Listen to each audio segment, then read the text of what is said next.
کسی پہاڑ کی غار میں ایک اللہ والا رہتا تھا اور اللہ اللہ کرتا تھا ہر وقت. اللہ کی طرف سے کھانا آ جاتا تھا اور وہ کھا لیا کرتا تھا. تو خدا امتحان بھی کرتا ہے، آزمائش بھی کرتا ہے. دعا کیا کرو اللہ ہماری آزمائش نہ فرمائے. ہم لوگ آزمائش کے قابل کہاں ہیں؟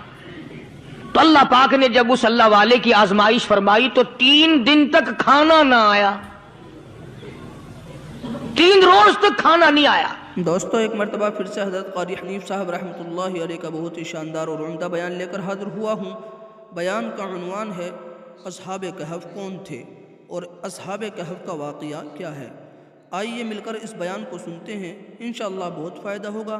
بیان کے اندر اور بھی بہت ساری باتیں موجود ہیں، بیان کو پورا سن کر کے جب نہیں آیا تو بھوک نے ستایا، اور جب بھوک نے ستایا تو پریشانی ہوئی، اور جب پریشانی ہوئی تو دل میں خیال آیا کہ اب میرے لیے سوال کرنا جائز ہو گیا. اب تو میں بالکل بھوک نے تنگ کر دیا مجھے.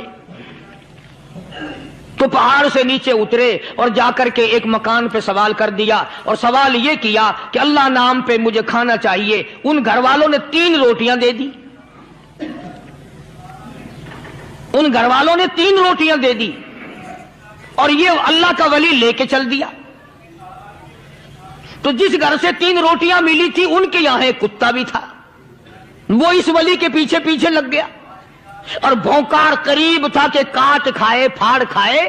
اللہ کے ولی نے سوچا کہ یہ تو بڑا ظالم کتا پیچھے لگ گیا، 1 روٹی اس کو پھینک دوں، 2 مجھے کافی ہو جائیں گی، یہ اپنا اس کی ہلے لگ جائے گا، مشغول ہو جائے گا، میں نکل جاؤں گا.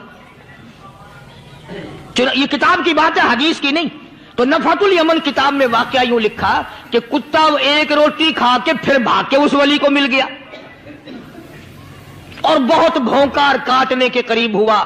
تو پھر اللہ کے ولی نے سوچا کہ یار 1 ہی روٹی کافی ہو جائے گی، یہ تو پھر ظالم پیچھے ہو گیا. اس نے دوسری روٹی بھی اس کو پھینک دی. اللہ کی شان، کتا دوسری روٹی کھا کر کے پھر ولی کے پیچھے پیچھے. اس نے سوچا ایسی روٹیوں سے تو یوں ہی بھلے. وہ تیسری بھی پھینک دی. کتے نے تیسری بھی کھا لی، اور جب تیسری روٹی کھا کے کتا بھونکا، اب ولی کھڑا ہو کر غصے میں آ گیا اور کہنے لگا او کتے تجھے شرم نہیں آتی؟ عربی کا لفظ ہے وَمَا دِيمُ الْحَيَا، اور بغیرت کمینے، تیرے مالک نے 3 روٹیاں دی تھی، جس دروازے پہ تو رہتا 3 کھا لی پھر بھی بھونکتا ہے. 3 روٹیاں میں نے تجھے دے دی پھر بھی بھونک رہا ہے. تو یوں لکھا اس کتاب میں کہ اللہ پاک نے کتے کو بھی زبان دی اور وہ یہ کہنے لگا کہ ولی صاحب ذرا ٹھہرو، خود فیصلہ کرو، تم بے غیرت ہو یا میں بے غیرت ہوں. فیصلہ جناب کریں، میں کتا ہوں، آپ ولی ہیں. جنت کے کھانے کھائے، ارے 3 دن نہ ملا تو آدمی کے دروازے پہ آ کے ماتھا گھسایا، جھولی پھیلائی، بھیک مانگی، مجھ سے قسم لے لو میں کتا ہوں. کئی مرتبہ 8 دن ٹکڑا نہیں ملتا، قسم لے لو اس دروازے کے سوا کبھی کسی دوسرے دروازے پہ نہیں گیا میں.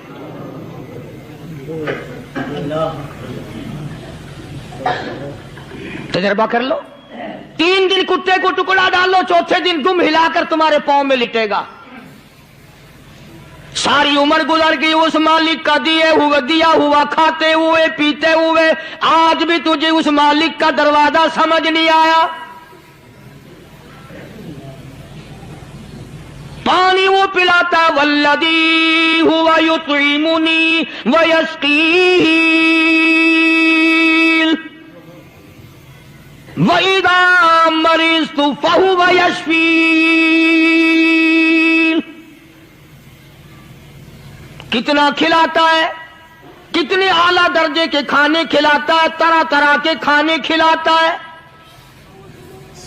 پالا اس نے، سنبھالا اس نے، زندگی اس نے دی، اولاد اس نے دی، خوبصورت بیوی اس نے دی، گھر آباد اس نے کیا.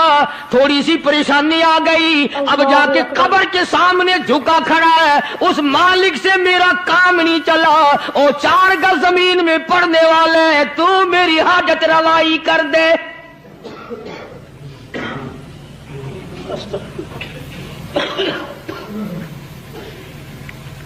کون سے ولی نے یہ تعلیم دی، کون سے ولی نے یہ ترغیب دی؟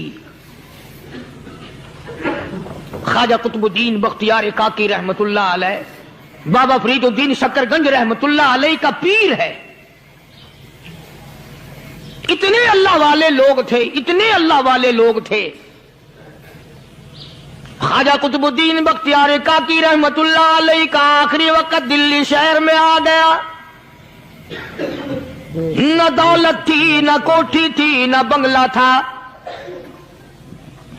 فقیری. ہائے ہائے، عجیب بادشاہت ہوتی ہے ان لوگوں کی.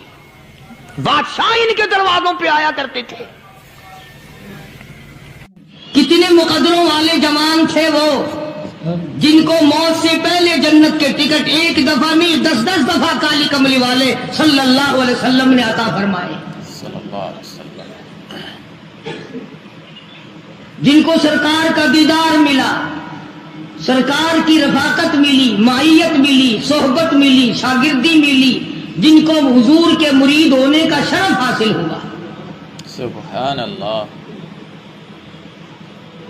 اب آپ لوگ بڑے حیران ہوں گے یہ سارے جملے سن کر، اور دل میں ایک بات آ رہی ہوگی، اے کاش ہم بھی اس وقت ہوتے.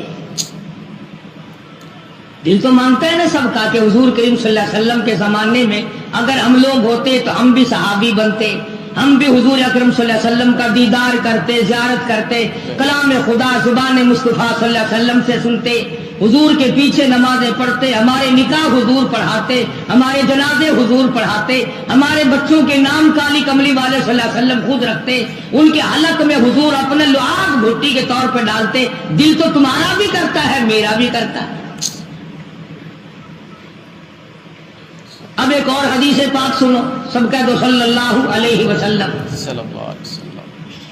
ارشاد فرمایا مدنی کریم صلی اللہ تعالی علیہ وسلم نے جس گھڑی میں جس آدمی کو جس ساتھ میں اللہ پاک نے پیدا فرمایا، جس گھڑی میں اس کی موت آئی، ساری دنیا کی عمر میں اس کے لیے اس گھڑی سے زیادہ مناسب کوئی وقت نہ تھا. سمجھے؟ جس گھڑی میں جس دن میں اللہ پاک نے کسی کو پیدا فرمایا، ساری دنیا کی عمر میں، پوری دنیا کی زندگی میں اس آدمی کے لیے اس سے اچھی گھڑی ساتھ کوئی نہ تھی. اب صحابہ کرام اتنے بڑے بن گئے، اللہ پاک نے ان کو عظمت عطا فرمائی، مرتبے عطا فرمائے، شان عطا فرمائی، اکرام عطا فرمایا. مگر آپ کو معلوم ہے آج ہم اتنے بڑے بڑے ظلم کرنے کے بعد بھی کافر نہیں بنتے، اور نبی کے اشارے کا انکار کرنے سے کافر بن جاتا ہے آدمی.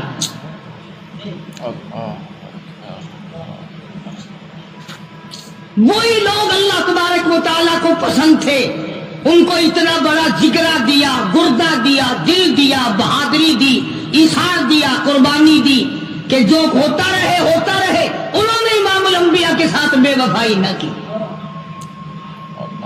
آج تم لوگ بوڑھی ماں کے ساتھ وفا نہیں کر سکتے، بوڑھے باپ کے ساتھ وفا نہیں کر سکتے، استاد کے ساتھ وفا نہیں کر سکتے، اپنے پیر و مرشد کے ساتھ وفا نہیں کر سکتے، سفید داڑھی والے کے ساتھ وفا نہیں کر سکتے. تم سرکار مدینہ صلی اللہ علیہ وسلم کے ساتھ کیا وفا کرتے؟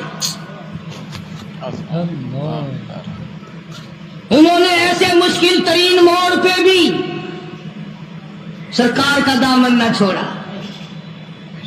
ذرہ برابر ان کی محبت میں فرق نہ آیا.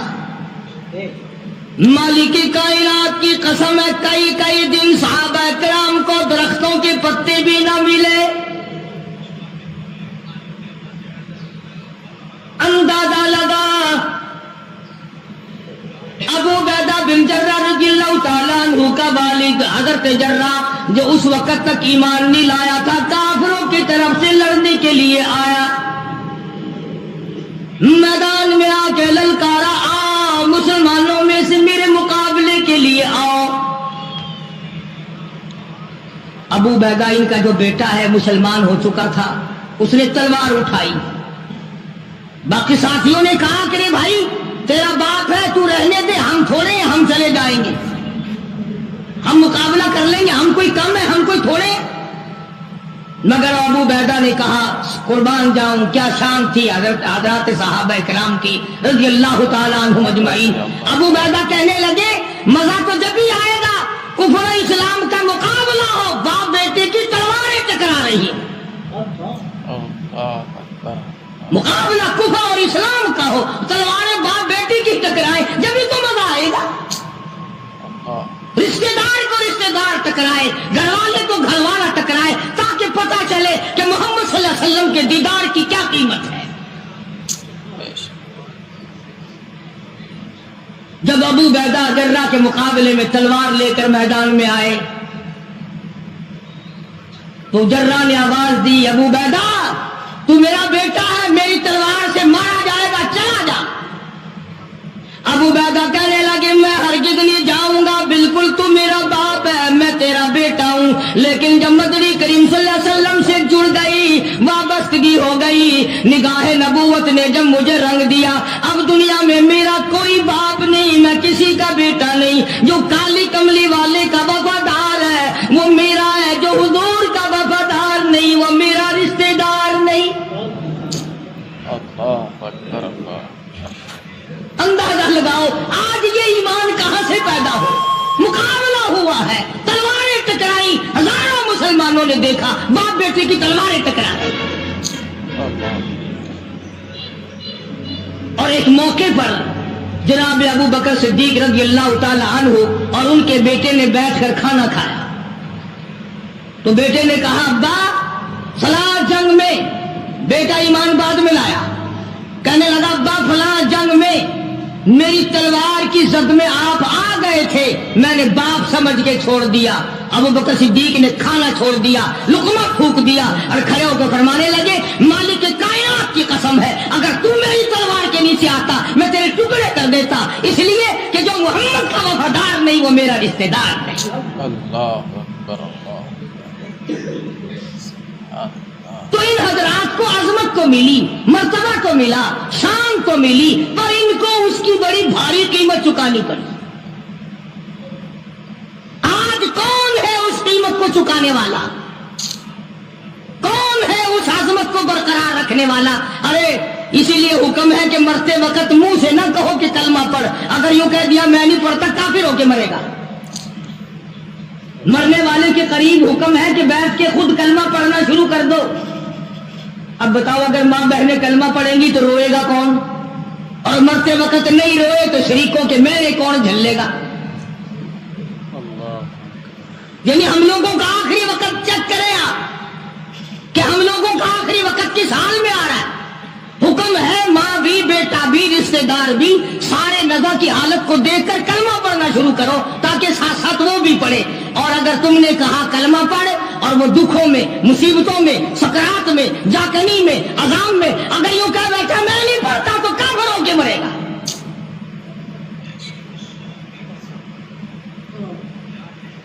حضرات صحابہ کرام رضوان اللہ تعالی علیہ اجمعین کی جماعت وہ جماعت ہے کہ جس نے اپنے کلمے کی، اپنے ایمان کی اور حضور صلی اللہ علیہ وسلم کے دیدار کی قیمت چکائی.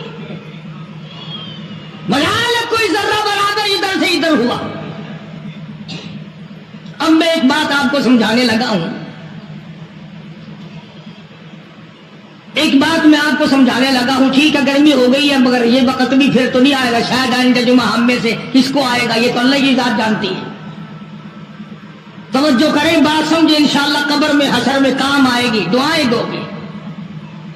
ہمارا دل ہر نیکی کے بارے میں یہ کہتا ہے کہ کوئی بات نہیں، اگر یہ نہیں کروں گا تو کیا حرج ہے، پہلے میں فلاں کام کرتا ہی آیا ہوں.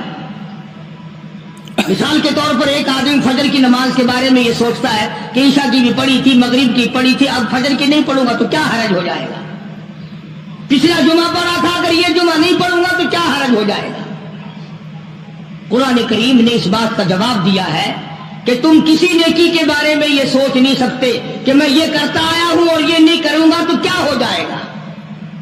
چنانچہ اس کی مثال قرآن کریم نے بیان کی کہ ایک جنگ اور ایک جہاد اور ایک کفر اسلام کے مقابلے میں مدنی کریم صلی اللہ علیہ وسلم نے صحابہ کرام کو فرمایا کہ چلو سارے تیار ہو جاؤ، اور سب تیار ہو گئے. مدینے کے منافق نہیں، مشرک نہیں، کافر نہیں، پکے تھکے مسلمان ہیں، مگر یہ سوچتے سوچتے اب نکلتا ہوں، اب چلتا ہوں، اب جا ملوں گا، اب شریک ہو جائیں گے. 3 بالکل سچے پکے حقے سے مسلمان رہ گئے، اور وہاں جا کر حضور کریم صلی اللہ علیہ وسلم کے ساتھ جو صحابہ گئے جنگ ہوئی بھی نہیں. یہ بھی یاد رکھنا، جنگ ہوئی بھی نہیں، کافر بھاگ گئے. مگر سرکار مدینہ صلی اللہ علیہ وسلم نے سارے صحابہ کو چیک فرمایا کون کون آئے ہیں. چونکہ کھجوروں کے پکنے کا زمانہ تھا، سال بھر کی خوراک کا اسی پہ انحصار تھا. مدینے پاک میں کھجوری تو تھی، وہی پکی ہوئی تھی. بھئی اگر کئی ہزار کئی 100 مسلمان گیا اور 3 نہ گئے تو کیا ہو گیا؟ جبکہ لڑائی ہوئی بھی نہیں، جنگ ہوا بھی نہیں، کافر پہلے بھاگ گئے. مگر مدنی کریم صلی اللہ تعالی علیہ وسلم نے مدینے پاک میں واپسی میں تشریف لا کر تینوں کو بلا لیا. ہلال بن امیہ، مرارہ بن ربیع، کعب بن مالک رضی اللہ تعالی عنہم اجمعین، تینوں اللہ والوں کو بلا لیا، تینوں صحابہ کو طلب کر لیا، تینوں مسلمانوں کو بلا کے فرمایا تمہیں کس چیز نے روکا، تم کیوں پیچھے رہ گئے؟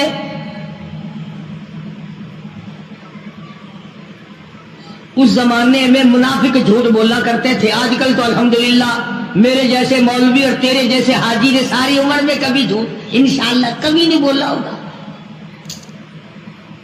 توبہ توبہ، ہم لوگ جھوٹ بول سکتے ہیں؟ سانس نہیں آتا فنکاری کے بغیر. تینوں مسلمانوں نے صاف صاف عرض کر دیا. کعب بن مالک سے پوچھا تو کیوں رہا؟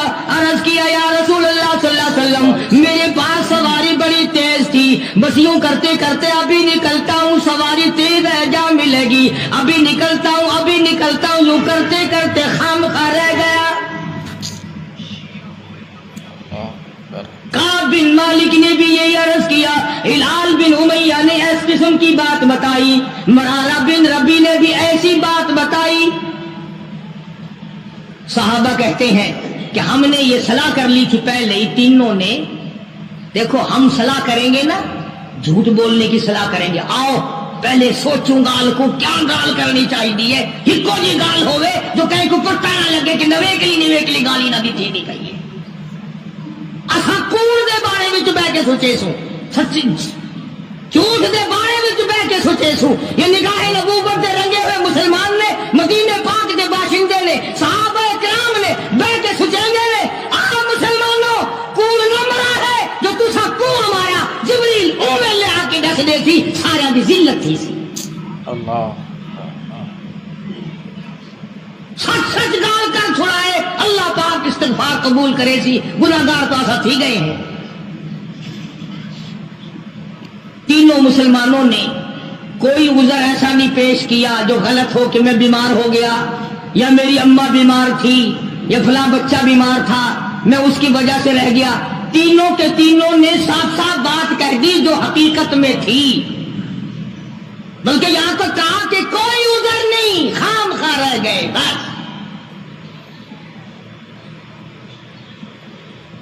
اب حضور کریم صلی اللہ علیہ وسلم کو ہماری عقل کے مطابق ایک بات کہتا ہوں، توبہ توبہ، ویسے ہی حضور کو چاہیے تھا کہ دیکھنا بھائی آئندہ خیال رکھنا، اس مرتبہ تو جنگ نہیں ہوا، اور اگر جنگ ہو جاتا تو آدمیوں کی ضرورت پڑتی، آئندہ خیال کرنا. جہاں فقر و فاقہ تھا وہاں بادشاہت بھی تھی. فرمایا او مدینے کے مسلمانوں ان تینوں آدمیوں سے آج کے بعد کوئی کلام نہ کرے، اللہ آج کے بعد کوئی لینا دینا نہ کرے، کوئی میل ملاپ نہ کرے، کوئی گفتگو نہ کرے. ایک صحابی کہتا ہے اس قدر غم ہوا، اس قدر پریشانی ہوئی کہ بجلی گر گئی کہ سرکار ناراض ہو گئے۔ اگر اس ناراضگی کے عالم میں موت آ گئی تو کالی کملی والے نے جنازہ بھی نہیں پڑھانا۔ رات دن ماری ماری پھری تینوں اللہ والے، ایک اللہ والا صحابی کہتا ہے میں اپنے بھتیجے کے باغ میں گیا، میں نے جا کے سلام کہا، وہ پرے کو چل دیا، میں نے قریب ہو کے سلام کہا، وہ اور پرے کو چل دیا، میں نے اور نزدیک آ کر زور سے سلام کہا، وہ اور پرے کو چل دیا۔ چھوٹا سا بچہ ہے اور کہنے لگا مجھے کیوں تنگ کرتے ہو، جس سے کالی کملی والی نے بولنا بند کر دیا ہو میں اس کے سلام کا جواب کیسے دوں؟ اللہ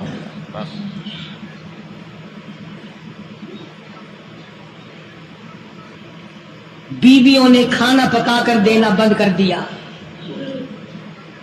ایک صحابی نے اپنی بیوی سے کہا پانی دے، کہنے لگی جب تک کالی کملی والا معافی نہ دے دے میں اپنے ہاتھ سے تجھے گھونٹ پانی کا نہیں دے سکتی۔ ایک صحابی نے اپنی بیٹی سے کہا بیٹی مجھے روٹی لا دے، کہنے لگی ابا سرکار ناراض ہو، بیٹی کیسے روٹی پکا کے دے؟ اللہ اکبر۔ یوں ہی تو نہیں مقام بنے، یوں ہی تو درجے نہیں بلند ہوئے، یوں ہی تو عظمتیں نہیں ملی، یوں ہی تو دنیا میں جنت کے ٹکٹ عطا نہیں ہوئے، یوں ہی تو خدا نے ان کو نہیں فرمایا تم آؤ گے، میں خدا جنت الفردوس کے 8 دروازے کھولے ہوئے تمہارا انتظار کر رہا ہوں۔ سختی بھی ان پہ اتنی آئی، رو رو کے مر گئے تینوں صحابہ۔ پانی دینے والا کوئی نہیں، کلام کرنے والا کوئی نہیں، بات کرنے والا کوئی نہیں۔ اتنی بات یاد رکھنا، روم کے بادشاہ کو پتا چلا کہ 3 مسلمانوں سے مدینے والے ناراض ہو گئے اور بول چال بند کر دی، تو اس نے ایک خط بھیجا کعب بن مالک کے نام۔ یہ بدماش، یہ پھسلانے والے، یہ بہکانے والے کوئی دور تو نہیں رہتے۔ عیسائی بادشاہ نے سوچا موقع سے فائدہ اٹھاؤں، فوراً رکا دے کر ایک آدمی بھیجا، اللہ غنی نعوذ باللہ، جس میں لکھا ہے میں نے سنا ہے کہ تمہارے نبی نے تم پہ ظلم کیا ہے، بول چال تک بند کر دی ہے، کھانا پینا تک بند کر دیا ہے، تم مدینہ چھوڑ کر میرے پاس آ جاؤ عیسائی بن کر، میں تمہیں اپنی پوری ریاست کا مالک بنا کر میں تمہارا نوکر ہو جاؤں گا۔ دیکھا کتنا بڑا لالچ، میں ریاست کا بادشاہ بنا دوں گا، مدینے میں تم سے کلام کوئی نہیں کرتا، بات کوئی نہیں کرتا، تم تنگ ہو گئے ہو، آؤ میرے پاس۔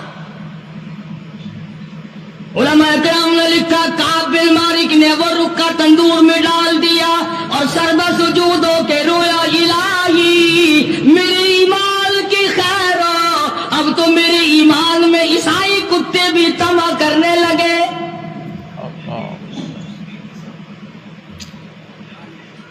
تینوں صحابہ رات دن روتے ہیں، رات دن پریشان ہے، ہر وقت اپنے آپ کو ادھر ادھر کرنے کی کوشش کرتے ہیں۔ صحابی کہتا ہے میں نماز میں آیا کرتا تھا اور میں کنکھیوں سے دیکھا کرتا تھا کہ حضور کریم صلی اللہ علیہ وسلم میری طرف دیکھتے ہیں کہ نہیں۔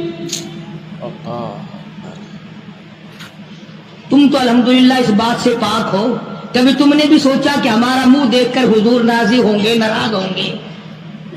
بلکہ ہم نے تو یہ دیکھا کہ جتنے حضور کریم صلی اللہ علیہ وسلم کو ہر وقت اپنے ساتھ ماننے والے ہیں، جتنے گناہ وہ کرتے ہیں اتنے دوسرے نہیں کرتے۔ نبی دیکھ رہے اور چوری، نبی دیکھ رہا قتل، نبی دیکھ رہا زنا، بدکاری، بدماشی، نبی دیکھ رہے ہو قتل اور ڈاکہ، نبی دیکھ رہے رشوت، جھوٹ بولنا، حرام خوری۔ اصولاً بھی اگر نبی نہ دیکھے تو اچھا ہے، کیوں؟ کم سے کم قیامت میں یہ تو کہہ سکو گے کالی کملی والے میں تیرا گناہگار امتی ہوں، تیرا نام لیوا ہوں، مجھ سے گناہ ہو گیا۔ اور اگر حضور نے دیکھا ہو پھر فرمائیں گے تو وہ ظالم ہے جو کبھی بھی نہیں شرمایا۔ بھئی ایک آدمی غلطی کرتا ہے مارکیٹ میں، بازار میں، چک میں، کونسلر کے پاس جا کے کہتا ہے دیکھو جی میں نے کیا کوئی نہیں، میرا نام ایسے ہی لیتے ہیں، کونسل کہتا یار میں نے سنا تو نے کیا، چلو ایویں صحیح پھر میں تھوڑے کول ہوں آ گیا نا. اور اگر وہ یہ کہے کہ میں تجھے دیکھ رہا تھا جب تو یہ کر رہا تھا، تو پھر وہ کہے گا چلا جا میرے پاس سے اٹھ کر، میں نے تجھے خود دیکھا یوں کرتے ہوئے. تو امام الانبیاء محبوب کبریا حضرت محمد مصطفیٰ صلی اللہ تعالی علیہ وسلم کے 3 دیوانے، 3 پروانے، 3 جانثار، 3 سچے عاشق اتنی سی غلطی کر بیٹھے، ایک جنگ میں نہ گئے، بدر میں گئے، احد میں گئے، خندق میں گئے، صرف تبوک میں نہ جا سکے. آج کتنی بڑی سزا ہے. اللہ جو تھوڑے ورگا ہوتا نا وہ خیر ہے جی، خیر ہے، خیر ہے، خیر ہے. آگے کئی باری گئے ہیں اور جنگ آسی نا انشاءاللہ سا تھوڑے کو پہلے ٹور جا سو. ناراض نہ تھی وہ بادشاہ ہو، تھوڑے کو پہلے ٹور جا سو، آئندہ جنگ موقع آئے گا تو سب میں ناراض تھی میں لگ گئے. تینوں مسلمان پریشان ہیں، تباہ ہو رہے ہیں رو رو کر. امام الانبیاء محبوب کبریا حضرت محمد مصطفیٰ صلی اللہ تعالی علیہ وسلم فرماتے ہیں کہ ایک صحابی نے اپنے آپ کو ستون سے مسجد نبوی میں باندھ دیا، جب تک معافی نہ ملے گی میں بندہ رہوں گا. اللہ اکبر اللہ اکبر. رات دن رویا کرتے تھے، عاجزی کیا کرتے تھے. دیکھو نمازیں پڑھتے ہیں، روزے رکھتے ہیں، بدر میں گئے ہیں، احد میں گئے ہیں، خندق میں گئے ہیں، حنین میں شامل ہوئے ہیں، ایک تبوک میں نہ گئے تو کیا ہو گیا؟ ایک جنگ میں اگر نہ گئے تو اسلام گر تو نہیں گیا اور جنگ ہوا بھی نہیں. مگر حضور اکرم صلی اللہ علیہ وسلم کی طرف سے کتنی سختی آئی، فرمایا کوئی مدینے کا آدمی حتیٰ کہ بیوی بچے بھی کلام نہ کرے. ایک صحابی کی بیوی کو حضور کریم صلی اللہ علیہ وسلم نے بلایا اور بلا کے فرمایا کہ میاں بیوی والی کوئی بات چیت تو نہیں کرتے؟ اللہ ہوگا نہیں. ارے بھائی وہ بیویاں بھی عجیب تھی، وہ مسلمان بھی عجیب تھے. خدا کی قسم تبھی تو اللہ پاک نے ان کو محمد صلی اللہ علیہ وسلم جیسی نعمت دی تھی. وہ بیوی کہنے لگی آپ نے کیوں سوچی یہ بات کہ مجھے بلا کر کے پوچھو اور منع کرو؟ کالی کملی والے کلمہ تیرا پڑھوں، قرآن تیرا لایا ہوا پڑھوں، تجھ پر ایمان لاؤں، تیری ذات پر یقین کروں اور تیرے حکم پہ عمل نہ کروں، میں مسلمان کیسی؟ اللہ اکبر اللہ. آپ کا مطلب یہ تھا کہ آخر میاں بیوی گھر میں رہتے ہیں، چوریوں خدمت نہ کرتی ہو. بلکہ اس مائی نے یہ کہا کہ جی میں مرد عورت والی بات تو اس کے ساتھ کیا کرتی اور وہ میرے ساتھ کیا کرتا. اس کو تو اتنے دن ہو گئے ہوش بھی نہیں، ہر وقت روتا ہے، ہر وقت روتا ہے. میں تو اس کے پاس روتے ہوئے بھی نہیں بیٹھتی کہ تیری غلطی ہے، اپنی غلطی کو روتا ہے. چنانچہ جب تینوں مسلمانوں کی رونے کی انتہا ہو گئی اور دیکھو لالچ دیا عیسائی نے، عیسائی کا لالچ قبول کرنے کے بجائے اور اللہ سے پناہ مانگی کہ یا اللہ معاف کر دے، میرے ایمان میں عیسائی کتا بھی اب طمع کرنے لگا ہے.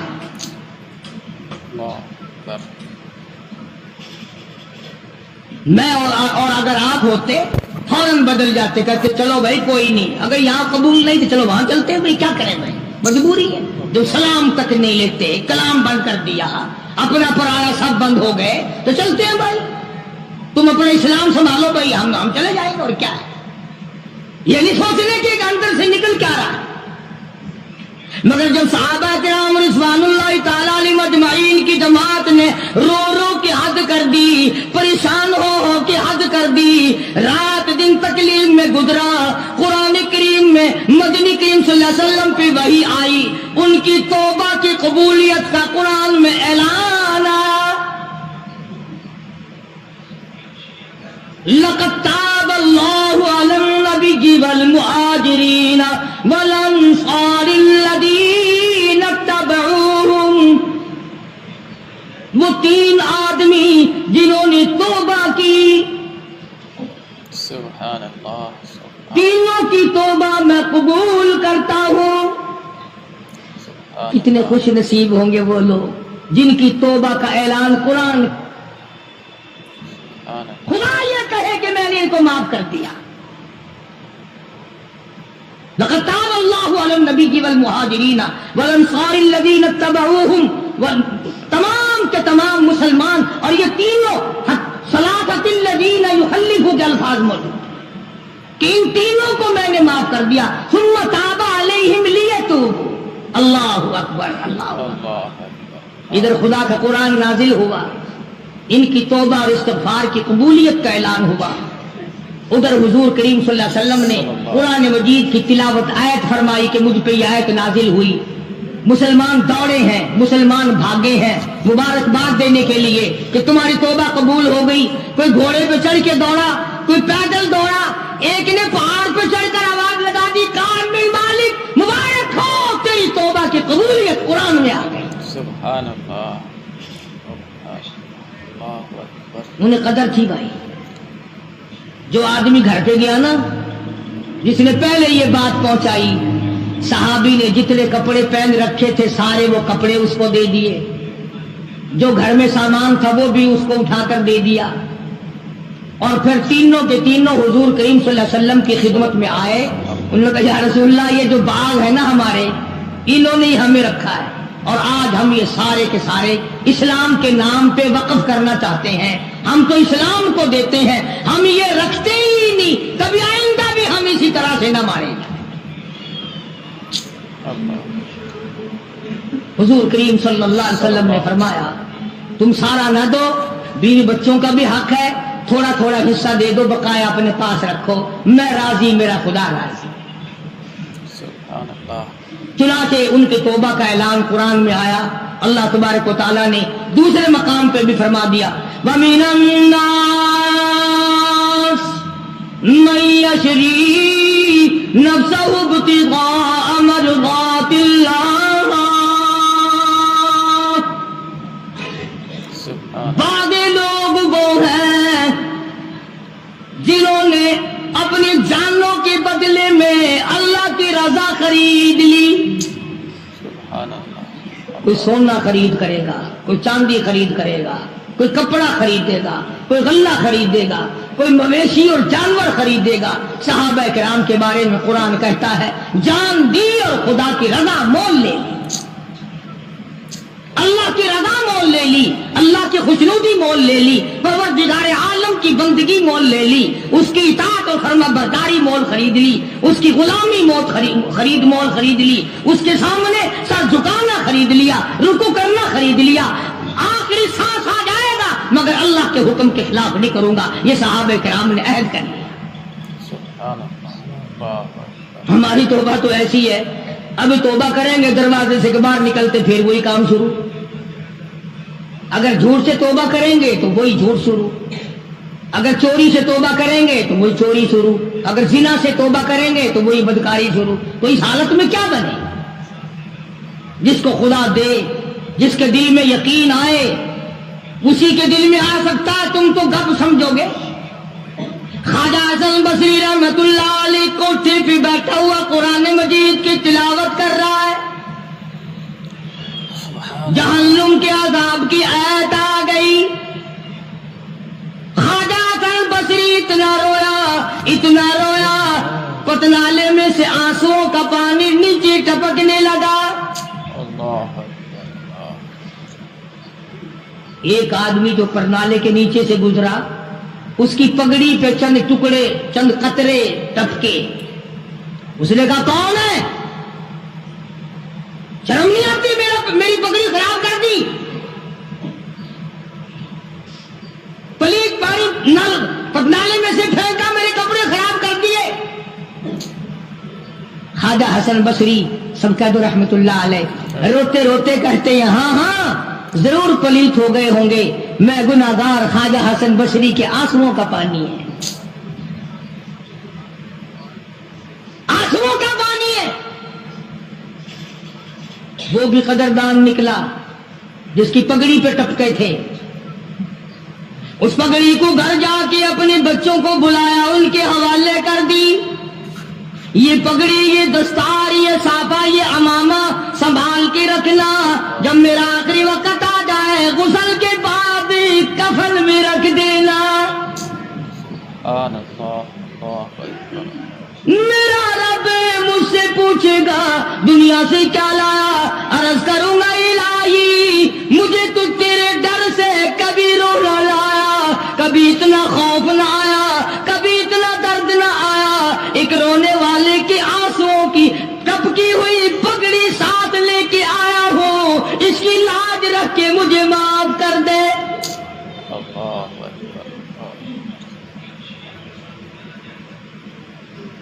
یقین والوں کی بات ہے جس کا یقین جم جائے۔ آج ہمارا قرآن پہ یقین نہیں، مصطفیٰ کریم صلی اللہ علیہ وسلم کے فرمان پہ یقین نہیں، حدیث پاک پہ یقین نہیں، پھر ہم کامیابی دنیا اور آخرت میں کیسے حاصل کر سکتے ہیں؟ فضیل بن عیاض رحمہ اللہ اپنے زمانے کے بہت بڑے بزرگ ولی کے کامل گزرے ہیں، سارا زمانہ جانتا ہے۔ فضیل بن عیاض مشہور محدث، مشہور اللہ والا، مشہور بزرگ ہے، اور حالت یہ کہ اپنے زمانے کا سب سے بڑا ڈاکو، ولی تو بعد میں بنا نا، 99 آدمی ٹولی میں اور 100 آپ، 99 غلام تھے نیچے کے تھے، یہ سردار تھا۔ اللہ کی دین بھی دیکھو اور خدا پر یقین کا انجام بھی دیکھو۔ اب ڈاکوؤں کا بدماشوں پر کام کیا ہوتا ہے؟ انہوں نے کسی کی خوبصورت لڑکی تھی، اس کو پیغام دیا کہ ہم آج رات کو اٹھائیں گے، تیری لڑکی کو اٹھا کے لے جائیں گے آج۔ چنانچہ اس نے کیا انتظام کرنا تھا، کوئی غریب آدمی تھا جس کی وہ بچی تھی، اس نے اوپر کے چبارے میں بچی کو بٹھا دیا اور بیٹی سے کہا بیٹی میں نے یہ سنا ہے کہ قرآن قبر میں کام آئے گا، حشر میں کام آئے گا، تو قرآن ہی آج رات پڑھتی رہو، میں چاہتا ہوں دنیا ہی میں تیرے قرآن کام آ جائے، دنیا ہی میں قرآن تیرے کام آ جائے۔ بچی نے بیٹھ کے ساری رات قرآن پڑھا۔ فضیل بن عیاض جو ڈاکوؤں کا سردار تھا، کوئی کوٹھے کے نیچے تھے، کوئی اوپر تھے، کوئی دائیں تھے، کوئی بائیں تھے،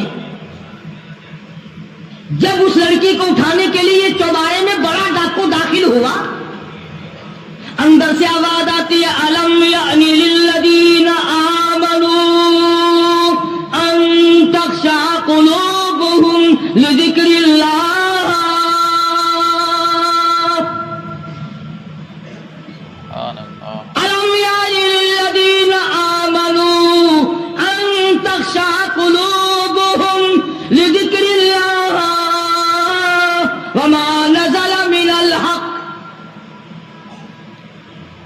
ترجمہ یہ ہے او اللہ کی ذات پر یقین رکھنے والے، او رات کے اندھیرے میں چلنے والے، تو خدا کے قہر سے کب ڈرے گا؟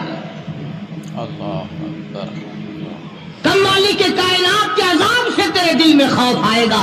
اب بھی خوف کھا جا، میرے ذکر سے ڈر جا، میرے نام سے ڈر جا، میرے غضب سے ڈر جا، میرے قہر سے ڈر جا، میں تجھے معاف کر دوں گا۔